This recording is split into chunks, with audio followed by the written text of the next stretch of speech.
Hello, welcome to all. Myself Pawan Jha, director Vijay study circle. आज एक विषय को ले रहे हैं जो पिछले 2 दिनों से काफी चर्चा में है। वो केंद्र सरकार की पेंशन स्कीम है। इस पेंशन स्कीम का नया नाम है यूनिफाइड पेंशन स्कीम, एकीकृत पेंशन सिस्टम। अब इस तरह से अब इसके क्या फीचर्स हैं वो देखेंगे और ये सारी जानकारी हम अपने कॉम्पिटिटिव एग्जाम के हिसाब से आपको देंगे। जितनी अपेक्षित जानकारी है और संक्षिप्त में ये जानकारी देंगे। इसकी विशेषताएं देखेंगे, साथ ही साथ देखेंगे कि अभी देश में 3 तरह का पेंशन स्कीम है। तीनों में कॉम्पैरेटिव अध्ययन भी करेंगे। जैसे ये 3 तरह का जो पेंशन स्कीम की हम बात कर रहे हैं, पहला पेंशन स्कीम अगर शॉर्ट में देखें तो उसको कहा जाता है ओल्ड पेंशन स्कीम है, ओपीएस, ओल्ड पेंशन स्कीम। शुरू से यही लागू थी। उसके बाद 1 जनवरी 2004 को ये एनपीएस आया, नेशनल पेंशन स्कीम। और 2 दिनों पहले जो केंद्र सरकार ने पेंशन स्कीम घोषित की वो है यूपीएस, यूनिफाइड पेंशन स्कीम, जिसके बारे में कहा कि यह प्रभावी होगा 1 अप्रैल 2025 से। और एनपीएस जो था वो 1 जनवरी 2004 से प्रभावी था। और शुरू से जो लागू था वो ओल्ड पेंशन स्कीम, उसका नाम दे दिया गया। अभी बहुत संक्षिप्त वीडियो में हम ये तीनों में डिफरेंस बताएंगे कि तीनों में डिफरेंस क्या है। देखिए, जो ओल्ड पेंशन स्कीम है उसमें सबसे पहली बात यह है कि इसमें कर्मचारियों को, सरकारी कर्मचारियों को कोई कंट्रीब्यूशन, योगदान नहीं देना है। एनपीएस में और यूपीएस में योगदान देना है। जैसे इसकी विशेषताएं लिखी तो इसमें सरकारी कर्मचारी को कोई योगदान अपने तरफ से नहीं देना, अपने वेतन का, अपना यानी अपना कोई भी पैसा इसमें नहीं लगाना है। उनका जो आखिरी वेतन का 50% पेंशन के रूप में मिलेगा। आखिरी वेतन का 50% पेंशन के रूप में उनको मिलता है। ठीक है। दूसरी विशेषता यह है, यह केवल सरकारी कर्मचारी के लिए, it is for only government officials. 50% जो उनका सैलरी था, लास्ट सैलरी, द 50% सैलरी उनका पेंशन होगा। और दूसरा कि यह केवल सरकारी कर्मचारी के लिए है। इसमें डीआर मिलेगा, डियरेंस रिलीफ, यानी इसको बोले महंगाई से राहत।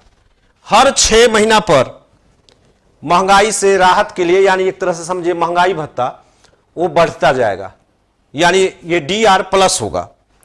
और अगर 20 वर्ष की सेवा पूरी हो गई है, ओनली 20 ईयर्स, इन दोनों में देखिएगा 25, अगर 20 वर्ष की सेवा पूरी हो गई है तो 50% पूर्ण पेंशन मिलेगा।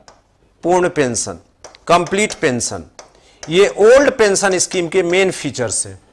यानी आपके लास्ट मूल वेतन का 50% पेंशन मिलेगा। यह केवल सरकारी कर्मचारियों के लिए है।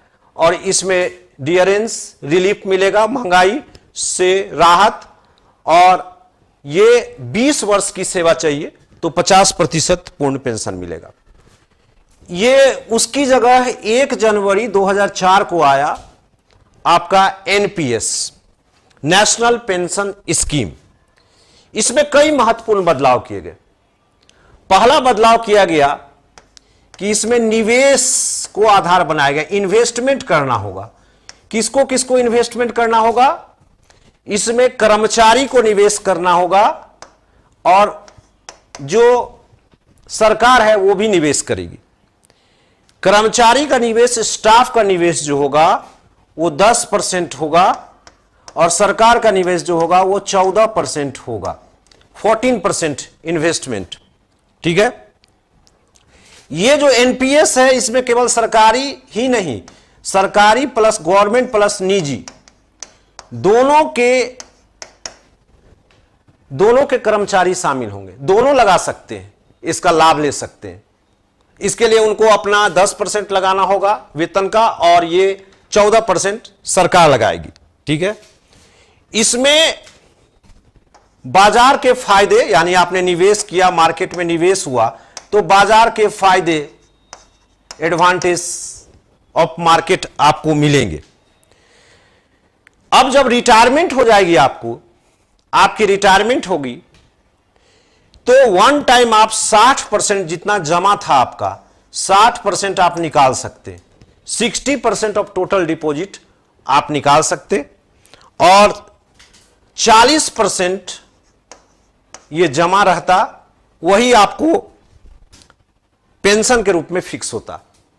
पेंशन, इसी का आपको पेंशन मिलता 40% का। ये था न्यू पेंशन स्कीम।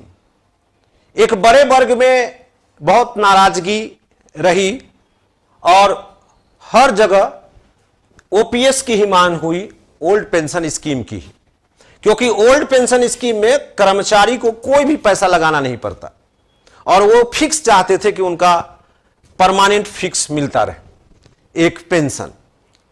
लेकिन उसकी जगह, ओल्ड पेंशन स्कीम की जगह सरकार एक नई पेंशन स्कीम लागू की घोषणा की है, और वो पेंशन स्कीम यूपीएस कहलाया। इसमें क्या किया गया है कि दोनों के चीजों को कुछ कुछ मिला दिया गया है। ओपीएस का भी मिला दिया गया है और एनपीएस का भी कुछ मिला दिया गया है। जैसे इसमें कहा गया है कि जो कर्मचारी है उसका आखिरी वेतन, जो पिछले 12 महीने का उसका लास्ट वेतन था, 12 महीनों का, उसका औसत निकाला जाएगा, average would be taken out, और उसका 50% पेंशन होगा। Of the last salaries, 12 month salaries average would be taken out, और उसका 50% उसका पेंशन होगा। ठीक है, तो एक तरह से ये तो एक पॉइंट ले लिया पुराना वाला कि 50% पेंशन होगा। लेकिन दूसरी बात कि दूसरा चीज ले लिया, निवेश वाला चीज, इसमें भी लागू होगा। इसमें भी कर्मचारी को 10% निवेश करना होगा, 10%। तो ये सेकेंड वाला लिया। लेकिन यहां पर एक अंतर क्या है कि सरकार 14% निवेश करती थी, 14%, लेकिन अब सरकार निवेश करेगी इस पेंशन स्कीम में 18.5%, 18.5%। और साथ ही यहां बताया है कि हर 3 वर्ष पर इसका रिवीजन होगा और सरकार अपना अंश बढ़ा सकती है, और 10% कर्मचारी को निवेश करना होगा। यानी ये वाला चीज कुछ हद तक इसमें ले लिया गया। ठीक है, लेकिन फिर एक तीसरा चीज कहा कि ये बाजार से जुड़ा हुआ नहीं होगा। एनपीएस तो बाजार से जुड़ा था, it won't be linked with the market. ये मार्केट से जुड़ा हुआ था, ये मार्केट से जुड़ा हुआ नहीं होगा। ये बात एक और मानी गई। अब क्या है कि ओल्ड पेंशन स्कीम का एक चीज और लिया कि इसमें भी डीआर होगा। डीआर यानी डियरेंस रिलीफ, महंगाई आप देखें राहत, ये होगा। ठीक है, ये प्रावधान लिए गए। अब क्या है कि इसमें ये 50% पेंशन उसको मिलेगा जो 25 वर्ष की सेवा कम से कम पूरा किए हैं, 25 ईयर्स। यहां ओल्ड पेंशन में था 20 वर्ष, यहां की 25 वर्ष की सेवा पूरा किए।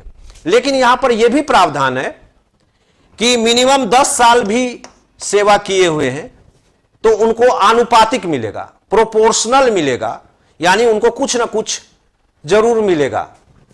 10,000 कम से कम उनका पेंशन होगा, आप ध्यान रखें, और 10 वर्ष की सेवा अगर पूरा कर लिया उन्होंने, तो यह महत्वपूर्ण 25 वर्ष का दिया है।